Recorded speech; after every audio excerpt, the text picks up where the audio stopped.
De stelling van de week van RTV Scheldermond luidt: 2023 wordt een beter jaar dan het vorig jaar.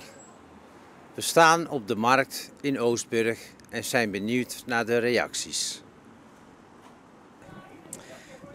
Ja, dat hoop ik. Maar ik vind het altijd zo flauwekul om die prognoses te maken. Dus ik laat het gewoon op me afkomen. Ik zie het wel.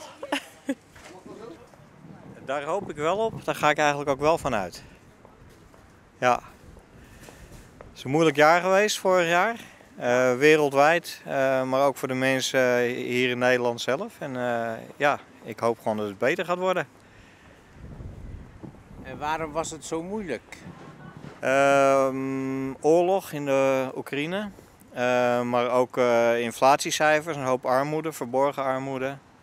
En hopelijk gaat dat energieprijzen die de pan uitreizen. Dus hopelijk wordt dat beter. 2023 wordt beter dan vorig jaar.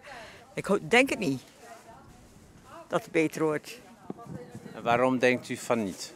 Nou, omdat het er allemaal niet zo best uitziet in de wereld, toch? Zo oorlogen en allerlei vandalisme. Mensen die eigenlijk ook niet meer zo erg veel om normen en waarden geven.